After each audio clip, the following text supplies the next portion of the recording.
नमस्कार मु दीपक सेनापति।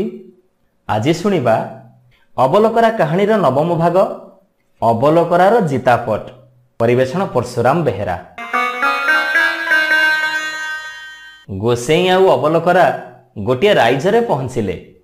से राइजरे थिले एक अबुझाबणा राजा आउ तांकर थांती पाळबिंडा मंत्री। सेई राजांक राजसभारे जणे पंडित थांती। तांकु सी अक्षर बरुणेई पर्वत। राजा पचारिले पंडितंकु, हय हे पंडिते, मनीष जी थाउ थाउ भला मुक्त हब केमिति? ताहाले से जो जीवन मुक्ति मंत्र आमको टिके कहंतु। ए कथा सुनी पंडिते राजांकु असल जीवन मुक्ति मंत्रटी शिखई देबे बोली कहिले। एणु नाहक अइला। पांजी देखि भल दिनटिए धराहला। राजा घर कथा तो राजा मंत्र घेनिबे बोली राइज सारा हुरी पड़ीगला। पंडिते राजांक कानरे जीवन मुक्ति मंत्रटी तुनी तुनी करी फुंकी देले। गोपाल चूड़ामणि। राजा सेउठु पचारिले, अच्छा पंडिते, यार भला अर्थ कौन? पंडिते कहिले, गोपाल जे गौड़ंक घर बसा दही। चूड़ा चूड़ा तो सरू चूड़ा, आउ मणि मणि होउछि दक्षिणी गुड़। दिशु सरू चूड़ा, दिशु बसा दही, दिशु दक्षिणी गुड़। एई तीनोटी कथा हैला जीवन मुक्ति मंत्र। एई कथा को एका भारी गुप्तरे रखिबटी छामु। कथाटाकू जमा प्रघट करिबो नाहिटी। एबे राजा नीति सेई मंत्रटी को घोषी होउथांती।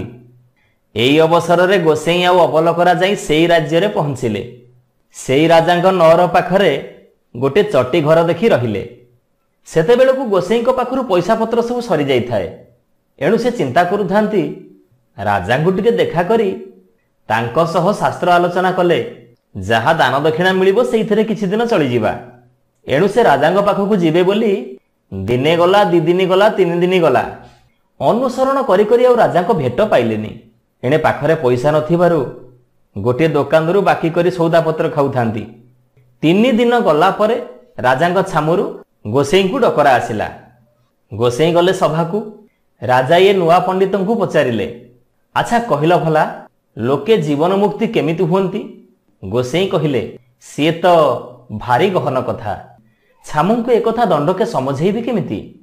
सभा पंडिते राजांकु बुझेई देले। ए पंडितंकु से मंत्र जना नाही। राजा सेउठु गोसेईंकु पचारिले, अच्छा तमे कहिल गोपाल चूड़ामणिर अर्थ कौन? ए कथा सुनी गोसेई गोटे श्लोक बोलिले। गोसेईंको श्लोक सुनी राजा, मंत्री आउ सभारे थिबा सबु पंडिते समस्ते ये गोसेईंकु टाहुली रे उड़ेई देले। गोसेई बिचरा तळकु मुह करी बसिले। आउ कौन करिवे? राजा तो जहा बुझिचंती सेया। एणु ताकू काणी कौड़ीटीए भी विदाकी मिलिलानी। गोसेई बिचरा मुह सुखेई बसाकू लेउटिला बेलकू अबलकरा भंडारी पंडितंक फेरिबा बाटकू चाहि बसी थाए। गोसेई ये घटिथिबा सबु घटना गुड़ाक अबलकरा आगरे कहिले। अबलकरा कहिला, साते एई कथा तो हौ हौ, एठी आउ दिने कि 2 दिन रहिबा। मु ता सूत्र लगाए। एणे दोकानीर कौड़ी तक केमिति सुझिबे? पंडिते एई भावनारे मुंडरे हाथ देई बसी थांती। तांकु 3 पुर अंधारा दिसुथाए। अबलकरा कहिला, तमे किया आते भाळेने करूछ गोसेई? मु जाउची से दोकानी ठारू सौदा आणे। एबे अबलकरा दोकानी पाखरे जाई पहुंची कहिला, महाजने राजांग ठारू शांते हमर विदाकी पाई नांती। काली विदा विधि हेले तो काली कौड़ी तक रोक ठोक छिंडेई देबे। दे सौदा दे। दोकानी सौदा देलारू अबलकरा सौदा तक आनी बसारे पहुंचई देला। चुली चौका करिदेला। कहिला, गोसेई आजी दिनटा तुमे रंधा बड़ा करूथाओ, मु जाउची घेराई बुली आसे। एतिकी कही अबलकरा उंडी उंडी जाई सभा पंडितंक बारीपटे पहुंचिला। राजांग पंडिते आजी भारी खुशी रे बुड़ी जाउचंती। नुआ पंडित जणे आसी आजी राजांग ठारू पराभव पाइची। तांको गोड़ आउ तळे लागुनी। अबलकरा बाड़ी दुआरे जाई लुचिकी बसी थाए। पंडिते पंडितियाणीकर कथावार्ता चली थाए। पंडिते कहिले, राजा तो मो मंत्र रे भोली जाइचंती। आउ जिए जेते जहा कहिले सिए की भूलिबा जंतु। मु जहा राजांकु कानरे पढ़ेइची सिए तो सेया धरिचंती। आउ कोउ देशरु गोटा पंडित आसीगला जे मो दानारे धूली पकेइबो बोली। सीए परा आज मुह केसरा करी हटी करी पळेइला।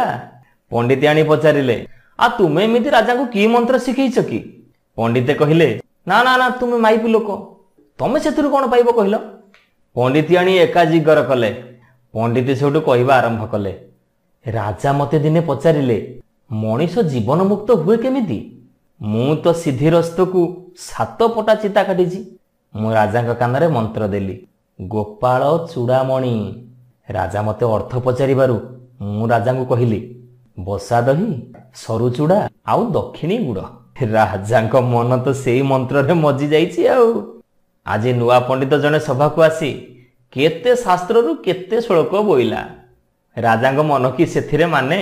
ବିଚରା ପଣ୍ଡିତେ ବିଦାକି କିଛି ନ ପାଇ ମୁହଁ ଶୁଖେଇକି ଯାଇଛି। ଏପଟେ ଅବଲକରା ତ ସବୁ କଥା କାନ ଡେରିକି ଶୁଣୁଥାଏ। ପଣ୍ଡିତଙ୍କ ଝିଅ ନାଁ ଗେହ୍ଲେଇ ବୋଲି ମଧ୍ୟ ଶୁଣି ପକେଇ ଆସିଲା। ସେ ଆସି ବସାରେ ପହଞ୍ଚିଲା ବେଳକୁ ଗୋସେଇଁ ରନ୍ଧାବଢ଼ା କରି ଚାହିଁ ବସିଛନ୍ତି। ଗୋସେଇଁ କହିଲେ, ଆରେ ଅବଲକରା, ଆଜି ତମ ମୁଣ୍ଡରେ ସାରା ଆକାଶଟା ଛିଡ଼ି ପଡ଼ୁଛି, ହେଲେ ତୋର ତ କ'ଣ ଖୁସିରେ ଗୋଡ଼ ତଳେ ଲାଗୁନି? କଥା କ'ଣ? ଆରେ ମୋର ଆଜି ମାନ ଗଲା, ମହତ ଗଲା, ତୁ କ'ଣ ଏଇଥିରେ ଖୁସି ହଉଛୁ? ଅବଲକରା କହିଲା, ଗୋସେଇଁ, କାଲି ସକାଳୁ ରାଜାଙ୍କ ଛାମୁକୁ ଯାଅ। ରାଜା ଯେତେବେଳେ ପଚାରିବେ, କି ହୋ, କାଲି ତ ତୁମେ ଆମ ପଣ୍ଡିତଙ୍କୁ ବିଦ୍ୟାରେ ଜିଣି ପାରିଲନି, ଆଜି ପୁଣି କାହିଁକି ମୁହଁ ଦେଖେଇବାକୁ ଆସିଛ? ସେତେବେଳେ ତମେ କହିବ, ମଣିମା, ମୋ ପୁତୁରା ଯାଇଥିଲା କାଶୀକି ପାଠ ପଢ଼ିବାକୁ ଯେ ସିଏ ସେଠାରୁ ପାଠଶାଠ ପଢ଼ି ଘରକୁ ଫେରିଲା ବେଳକୁ ଶୁଣିଲା ଯେ ମୁଁ ଛାମୁଙ୍କ ପାଖକୁ ଆସିଛି। ସିଏ ଆସି ଏଠି ପହଞ୍ଚିଲା ବେଳକୁ ମୁଁ ଏଠୁ କାଲି ଫେରି ଯାଉଛି। ବାଟରେ ସେ ଦେଖା ହେଲା। ସିଏ କହୁଛି ମୁଁ ରାଜାଙ୍କୁ ଟିକେ ଦେଖା କରନ୍ତି। ମଣିମାଙ୍କର ଆଜ୍ଞା ହେଲେ ମୋ ପୁତୁରା ଆଜି ସଭାକୁ ଆସିଲେ ଛାମୁଙ୍କ ଆଗରେ ତା ପାଠଶାଠ ପରଖ ହୁଅନ୍ତା। ଗୋସେଇଁ ସକାଳୁ ଉଠି ଚିତାପଇତା ହେଇ ରାଜାଙ୍କ ଛାମୁଙ୍କୁ ଯାଇ ସେହିପରି କହିଲେ। ରାଜା କହିଲେ, ହଉ ତେବେ ତମେ ତମ ପୁତୁରାକୁ ପଠାଅ। ଏବେ ଗୋସେଇଁ ବସାକୁ ଫେରି ଯାଇ ଭଣ୍ଡାରୀକୁ ସବୁ କଥା କହିଲେ। ମଖମଲିଆ ଖିଅରଟିଏ ହେଲା। ପଇତା ସଙ୍ଗାଡ଼ିଏ ଆଣି ଗଣ୍ଠି ପକେଇ ତାକୁ ମାଜି ମୁଜି ତମ୍ବା ତାର ଭଳି କଲା। ଗାଧେଇ ପାଧେଇ ଚିତା ପଇତା ହେଲା, ଆଉ ରାଜାଙ୍କ ସଭାରେ ପହଞ୍ଚିଲା। ରାଜା ତ ତାଙ୍କୁ ଚାହିଁ ବସିଥାନ୍ତି।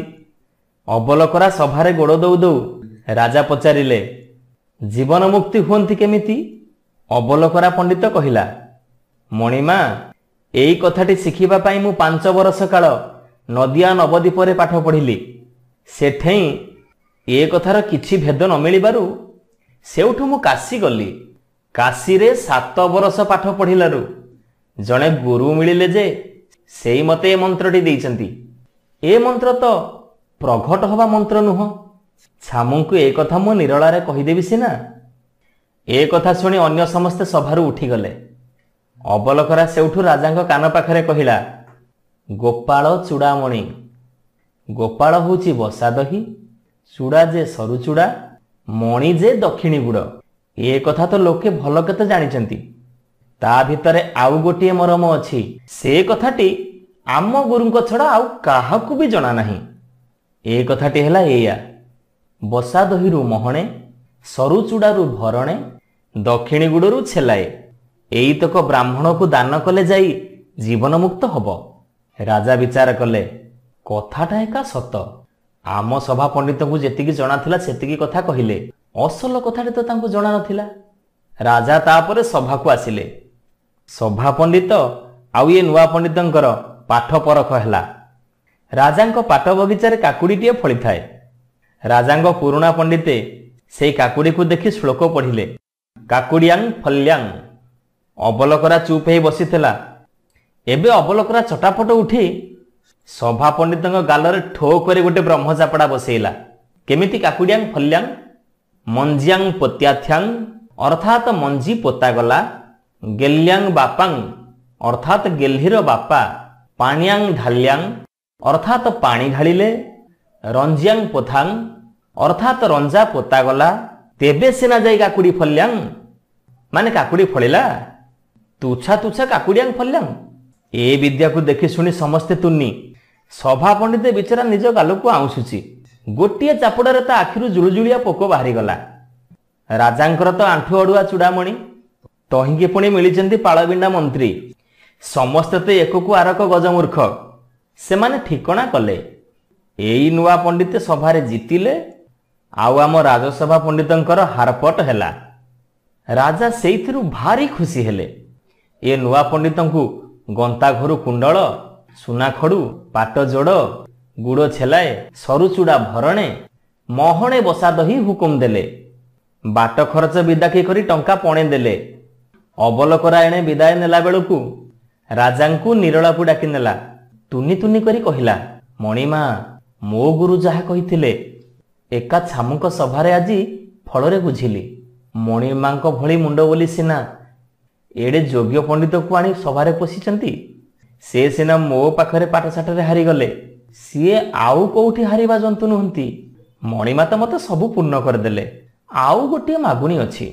ମୋ ଗୁରୁ କହିଥିଲେ, ଯୋଉ ପଣ୍ଡିତେ ଜୀବନ ମୁକ୍ତି ମନ୍ତ୍ର ଜାଣିଥିବେ, ତୁ ଜାଣିବୁ ଯେ ଏ ସଂସାର ଭିତରେ ସେହି ଏକା ବଡ଼ ପଣ୍ଡିତ।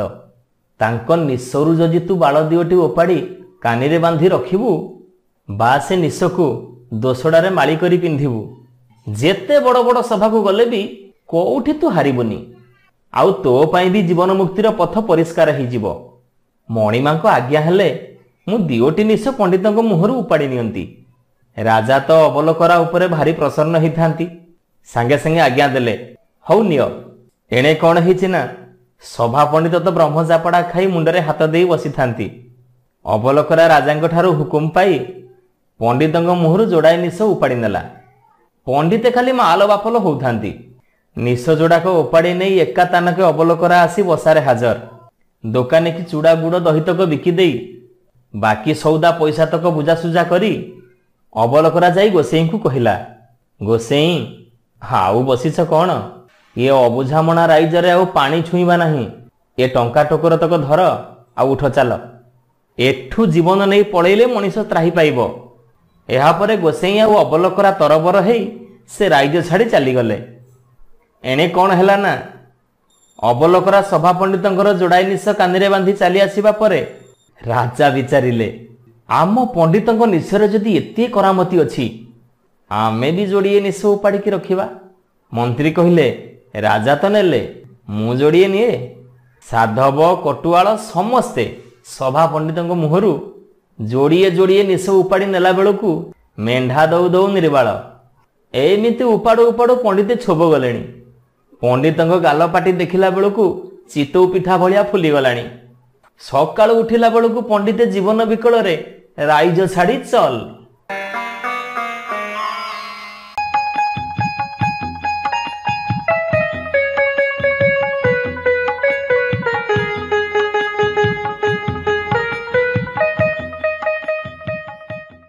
ନମସ୍କାର, ମୁଁ ଦୀପକ ସେନାପତି। ଆଜି ଶୁଣିବା ଅବଲକରା କାହାଣୀର ଅଷ୍ଟମ ଅଧ୍ୟାୟ, ହାତେ ପିଞ୍ଜରାରେ ସାତ ହାତ ମଣିଷ। ପରିବେଷଣ ପରଶୁରାମ ବେହେରା। ରାତି ପାହି ସକାଳ ହେଲା ବେଳକୁ ଗୋସେଇଁ ଆଉ ଅବଲକରା ଦି ଜଣ ଯାକ ଗଣ୍ଠିଲି ପତର ଧରି ବାଟ ଚାଲିବାକୁ ଲାଗିଲେ। ବହୁ ପଥ ଅତିକ୍ରମ କଲା ପରେ ଗୋସେଇଁ ଆଉ ଅବଲକରା ଗୋଟିଏ ରାଇଜରେ ପହଞ୍ଚିଲେ। ସେତେବେଳକୁ ସଞ୍ଜ ନଇଁ ଆସିଥାଏ। ପାଖରେ ଗୋଟିଏ ଅତିଥିଶାଳା ଦେଖି ସେଇଠି ଦି ଜଣ ଯାକ ବିଶ୍ରାମ ନେଲେ। ଏବେ ଅବଲକରା ଗୋସେଇଁଙ୍କ ପାଖରୁ ପଇସା ନେଇ ରୋଷେଇ ସାମଗ୍ରୀ କିଣିବାକୁ ବଜାରକୁ ଗଲା। ଅବଲକରା ଯିବା ବାଟରେ ପଡ଼ିଲା ସେଇ ରାଜ୍ୟର ରାଜବାଟୀ। ରାଜବାଟୀର ମୁଖ୍ୟ ଦ୍ୱାରରେ ଗୋଟେ ଆଶ୍ଚର୍ଯ୍ୟ କଥା ଦେଖି ଅବଲକରା ସେଇଠି ଅଟକିଗଲା। ସେଇଠି ଦେଖିଲା ମୋଟେ ହାତେ ଲମ୍ବର ଗୋଟେ ଲୁହା ପିଞ୍ଜରା ଭିତରେ କଣ୍ଢେଇ ପରି ଗୋଟେ ସାତ ହାତ ମଣିଷ ତାରି ଭିତରେ ଅଛି। ସବୁ ମଣିଷମାନଙ୍କର ତ ଦି ହାତ, ଇଏ ପୁଣି କେମିତିକା ମଣିଷ? ଇଏ ମଣିଷକୁ ସାତ ହାତ କରି କିଏ ଗଢ଼ିଲା? ଏମିତି ଅଜବ ଜିନିଷ ଦେଖି ଅବଲକରା ତରବର ହେଇ ବଜାରକୁ ଯାଇ ସଉଦାପତ୍ର କରି ଚଟାପଟ ଗୋସେଇଁଙ୍କ ପାଖକୁ ଫେରି ଆସିଲା। ଗୋସେଇଁଙ୍କ ଆଗରେ ସଉଦାପତ୍ରକୁ ଥୋଇ ଦେଇ ଗୁମ୍ ମାରି ବସି ପଡ଼ିଲା। ଗୋସେଇଁ ପଚାରିଲେ, କିରେ ଅବଲକରା, ଆଜି ପୁଣି କୋଉଠି କ'ଣ ଦେଖିଲୁ ତୁ? ଅବଲକରା କହିଲା, ଗୋସେଇଁ ମହାପୁରୁ, ଇଏ ହାତେ ପିଞ୍ଜରାରେ ସାତ ହାତ ମଣିଷ ଦେଖି ମୁଁ ତ ଏକବାର ଛାନିଆ। ତମେ ଆଗେ ମତେ ୟାର ରହସ୍ୟ କ'ଣ କୁହ, ତାପରେ ରୋଷେଇବାସ କରିବା, ଖାଇବା, ଏସବୁ କଥା ପଛରେ। ଗୋସେଇଁ ଟିକେ ହସି ଦେଇ କହିଲେ, ହଉ ହଉ, ହେଲା ହେଲା, ତୁ ଗୋଟେ କାମ କର, ଆଗେ ଯା ଚୁଲିଟା ଲଗେଇ ଦେ ଆଉ ଭାତ ପାଣି ବସେଇ ଦେ। ତାପରେ ତୁ ମୋ ପାଖରେ ଆସି ବସିବୁ, ଆଉ ମୁଁ କହିବି ତୁ ଶୁଣିବୁ। ଏବେ ଅବଲକରା ଗୋସେଇଁଙ୍କ କଥା ମାନି କାମ କଲା। ଭାତ ପାଣି ବସେଇ ଦେଇ ଆସି ଗୋସେଇଙ୍କ ପାଖରେ ବସିଲା। ଗୋସେଇ କଥା ଆରମ୍ଭ କଲେ। ଏବେ ଶୁଣୁ ଅବଲକରା, ତୁ ଯାହା ଆଜି ଦେଖିଲୁ ଇଏ ଆଜିକାଲିର କଥା ନୁହଁ, ବହୁ ବର୍ଷ ପୁରୁଣା କଥା। ଏଇ ରାଜ୍ୟରେ ବୀରପ୍ରତାପ ନାମକ ଜଣେ ରାଜା ଥିଲେ। ଅମାପ ଧନ ଦୌଲତ, ଅକଳନ ସମ୍ପତ୍ତି ଥିଲା ତାଙ୍କର। ଯେତେ ସମ୍ପତ୍ତି ଥିଲେ କ'ଣ ହବ, ବହୁଦିନ ପର୍ଯ୍ୟନ୍ତ ତାଙ୍କର କିଛି ପିଲାପିଲି ହେଲା ନାହିଁ। ଏଣୁ ରାଜା ଅନେକ ଦାନ ଧ୍ୟାନ ପୂଜା ବ୍ରତ ଯଜ୍ଞ କଲା ପରେ ରାଜାଙ୍କର ପୁଅଟିଏ ହେଲା। ତାକୁ ବହୁତ ସ୍ନେହ ଆଦରରେ ବଢ଼େଇବାକୁ ଲାଗିଲେ, ଯାହାଫଳରେ ପିଲାଟା ଟିକେ ଏକ୍ଜିଦିଆ ହେଇଗଲା। ସେ ଯେତିକି ବଡ଼ ହେଉଥାଏ ସେତିକି ଅବାଧ୍ୟ ହେଇଯାଉଥାଏ। ଦିନେ ରାଜା ପୁଅକୁ ପାଖକୁ ଡାକିକି କହିଲେ, ଆରେ ବାବୁ, ତୁ ହେଲୁ ରଜା ପୁଅ। ଭବିଷ୍ୟତରେ ତୁ ରାଜା ହେଇ ରାଜସିଂହାସନରେ ବସି ରାଜ୍ୟ ଶାସନ କରିବୁ। ଏଣୁ ତତେ ବହୁତ କିଛି ଶିଖିବାର ଅଛି। ଏବେଠାରୁ ବାପା ତୁ ଯଦି ଏତେ ଅମାନିଆ ହବୁ ତାହେଲେ କ'ଣ ଚଳିବ? ଏମିତି ରାଜା ପୁଅକୁ ବୁଝେଇ ସୁଝେଇ ବହୁତ କଥା କହିଲେ। ହେଲେ ରାଜା ପୁଅ ଏସବୁ କଥାକୁ ଏକାନରେ ପୂରେଇ ସେକାନରେ ବାହାର କରିଦେଲା। ଶେଷକୁ ଦିନେ ସମସ୍ତଙ୍କ ଅଜାଣତରେ ରାତି 9 ପାହୁଣୁ ନିଜର ଆବଶ୍ୟକୀୟ ଦ୍ରବ୍ୟ ଧରି ସେ ରାଜ୍ୟ ଛାଡ଼ି କୁଆଡ଼େ ଚାଲିଗଲା। ରଜା ପୁଅ କେତେ ଗାଁ ଗଣ୍ଡା ନଦୀ ଉପନଦୀ ପାହାଡ଼ ଜଙ୍ଗଲ ଅତିକ୍ରମ କରି ଆଗକୁ ଗଲା ପରେ ସେ ଯାଇ ଗୋଟିଏ ଜଙ୍ଗଲ ମଧ୍ୟରେ ପହଞ୍ଚିଲା।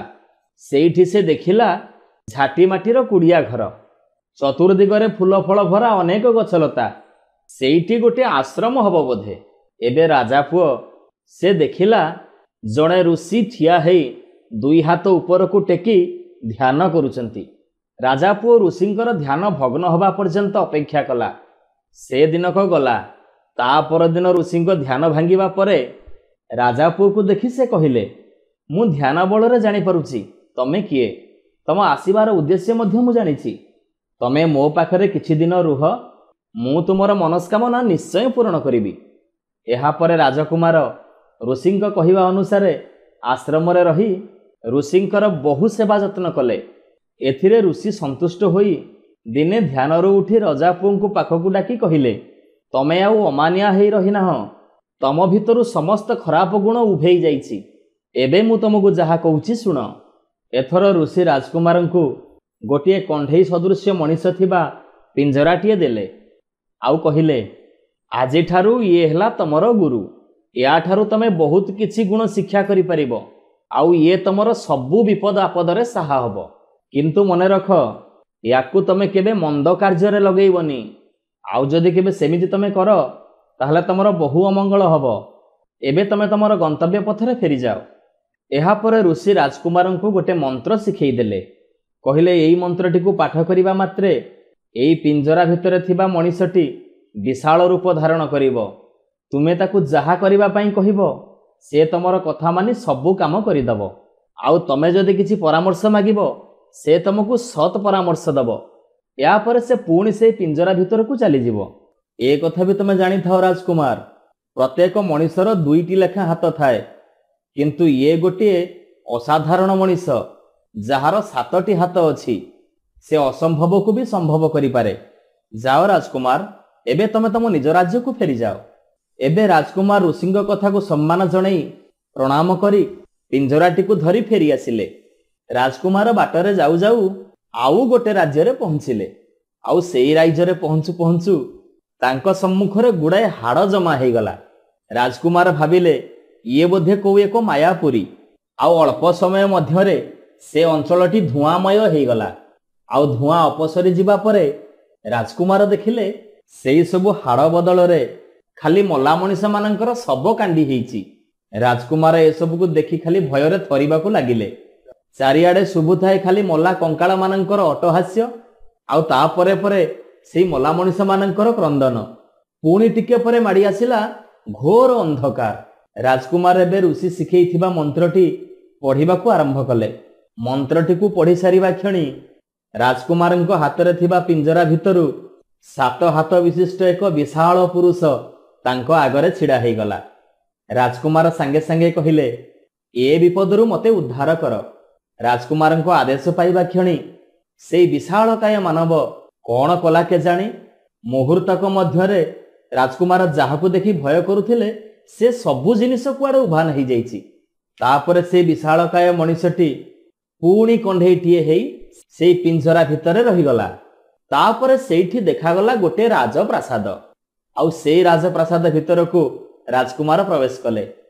ସେ ରାଜପ୍ରାସାଦ ଭିତରକୁ ପଶୁ ପଶୁ ତାଙ୍କ ଆଗରେ ଆବିର୍ଭାବ ହେଲା ଏକ ଅପୂର୍ବ ସୁନ୍ଦରୀ। ରାଜକୁମାର ସେଇ ତରୁଣୀକି ଦେଖିବା କ୍ଷଣି ଆଶ୍ଚର୍ଯ୍ୟ ହେଇଗଲେ। ଆଉ ତାକୁ ତାର ପରିଚୟ ମାଗିଲେ। ସେଇ ତରୁଣୀ କହିଲେ, ମୁଁ ଜଣେ ସ୍ୱର୍ଗର ଅପ୍ସରୀ। ଇନ୍ଦ୍ରଙ୍କ ଆଦେଶରେ ମୁଁ ମର୍ତ୍ତ୍ୟକୁ ଆସିଥିଲି ଜଣେ ଋଷିଙ୍କର ଧ୍ୟାନ ଭଗ୍ନ କରିବା ପାଇଁ। ଋଷିଙ୍କର ଧ୍ୟାନ ଭଗ୍ନ ହେଲା ସତ, ମାତ୍ର ଋଷି ମୋତେ ଅଭିଶାପ ଦେଲେ ମୁଁ ଆଉ କେବେ ସ୍ୱର୍ଗକୁ ଯାଇପାରିବିନି। ଏଇ ମର୍ତ୍ତ୍ୟରେ ମନୁଷ୍ୟ ହେଇ ରହିଯିବି। ଯଦି କେହି ମଣିଷ ଏଠିକି ଆସି ମୋର ମାୟାଜାଲକୁ କାଟିପାରିବ, ତେବେ ଯାଇ ମୁଁ ଅଭିଶାପରୁ ମୁକ୍ତି ହେବି। ଆଉ ସେଇ ପୁରୁଷକୁ ମୁଁ ବିବାହ କରି ଏଇଠି ସଂସାର କରିବି। ସେଇ ଦିନକୁ ଅପେକ୍ଷା କରି ମୁଁ ଆଜି ପର୍ଯ୍ୟନ୍ତ ଏଇଠି ଆତ୍ମଗୋପନ କରିଥିଲି। ଆଜି ଆପଣ ମୋତେ ଋଷିଙ୍କ ଅଭିଶାପରୁ ମୁକ୍ତ କରିଥିବାରୁ ମୁଁ ଆପଣଙ୍କୁ ବିବାହ କରିବା ପାଇଁ ଅନୁମତି ମାଗୁଛି। ଏହାପରେ ରାଜକୁମାର ତରୁଣୀଙ୍କ କଥାରେ ସମ୍ମତି ଜଣାଇ ତାଙ୍କୁ ବିବାହ କଲେ। ଆଉ ସେଇ ରାଜପ୍ରାସାଦରେ କିଛି ଦିନ ଆନନ୍ଦରେ ବିତେଇ ପୁଣି ନିଜ ରାଜ୍ୟକୁ ଫେରିଆସିବାକୁ ଚାହିଁଲେ। ଦୁଇ ଜଣ ଯାକ ନିଜ ରାଜ୍ୟରେ ପହଞ୍ଚିଲେ। ହେଲେ ରାଜ୍ୟରେ ପହଞ୍ଚି ଯାହା ଦେଖିଲେ, ତାଙ୍କ ମନରୁ ସବୁ ସରାଗ ଉଭେଇଗଲା। କାରଣ ତାଙ୍କର ଏ ରାଜ୍ୟ ଆଉ ସେ ରାଜ୍ୟ ହେଇନାହିଁ। ରାଜାରାଣୀଙ୍କ ମୃତ୍ୟୁ ପରେ ରାଜ୍ୟ ଅରାଜକ ହେବାରୁ ଅନ୍ୟ ଏକ ରାଜ୍ୟରୁ ରାଜା ଆସି ଜୋର ଜବରଦସ୍ତ ତାଙ୍କ ରାଜସିଂହାସନରେ ବସି ରାଜ୍ୟ ଶାସନ କରୁଛି। ପ୍ରଜାମାନେ କେହି ବି ଜଣେ ସୁଖରେ ନାହାନ୍ତି। ନୂଆ ରାଜାଙ୍କର ଅନ୍ୟାୟ ଅତ୍ୟାଚାର ଦିନକୁ ଦିନ ବଢ଼ିବାରେ ଲାଗିଛି। ରାଜକୁମାର ସେଠାରେ ଆସି ପହଞ୍ଚିବାରୁ ପ୍ରଜାମାନେ ଆସି ତାଙ୍କର ଦୁଃଖ କଷ୍ଟ କଥା କହି ତାଙ୍କ ପିତାଙ୍କର ରାଜସିଂହାସନରେ ବସିବା ପାଇଁ ତାଙ୍କୁ ଅନୁରୋଧ କଲେ। ଏବେ ରାଜକୁମାର ପୁଣି ସେହି ଋଷି ଦେଇଥିବା ମନ୍ତ୍ରକୁ ଉଚ୍ଚାରଣ କରିବାରେ ଲାଗିଲେ। ସାଙ୍ଗେ ସାଙ୍ଗେ ସେ ପିଞ୍ଜରା ଭିତରୁ 7 ହାତ ବିଶିଷ୍ଟ ଏକ ବିଶାଳ ମାନବ ଆବିର୍ଭାବ ହେଲା। ରାଜକୁମାରର ଆଦେଶରେ ସେ ଶତ୍ରୁ ରାଜ୍ୟର ରାଜାଙ୍କୁ ପରାସ୍ତ କରି ସେଇ ରାଜାଙ୍କର ସମସ୍ତ କର୍ମଚାରୀ ଆଉ ସୈନ୍ୟମାନଙ୍କୁ ନିଜ ରାଜ୍ୟରୁ ଘଉଡ଼େଇ ଦେଲେ। ଏବେ ରାଜକୁମାର ସେଇ ରାଜ୍ୟର ରାଜା ହେଇ ନିଜ ପିତାଙ୍କ ସିଂହାସନରେ ବସି ପ୍ରଜାମାନଙ୍କୁ ସୁଖରେ ପାଳନ କଲେ। ଏମିତି ଭାବରେ ତାଙ୍କ ପରେ ତାଙ୍କ ପୁଅ ନାତି ମଧ୍ୟ ରାଜ୍ୟ ଶାସନ କରିଚାଲିଲେ। ମାତ୍ର ସେ ପିଞ୍ଜରା ଭିତରେ 7 ହାତର ମଣିଷଟି ସେଇ ଦିନଠାରୁ ଆଜି ପର୍ଯ୍ୟନ୍ତ ସେମିତି ରହିଛି। ହେଲେ ସେ ମନ୍ତ୍ର ତ ଆଉ କାହାକୁ ଜଣା ନାହିଁ ନା, ତେଣୁ ତାକୁ କାମରେ ଲଗେଇବା ଆଉ କାହାରି ପକ୍ଷରେ ସମ୍ଭବ ନୁହଁ। ତେଣୁ ଏଇ ରାଜ୍ୟର ମଙ୍ଗଳ ସୂଚକ ରୂପେ ପିଞ୍ଜରାଟିକୁ ରାଜବାଟୀର ମୁଖ୍ୟ ଦ୍ୱାରରେ ସ୍ଥାପନ କରାଯାଇଛି।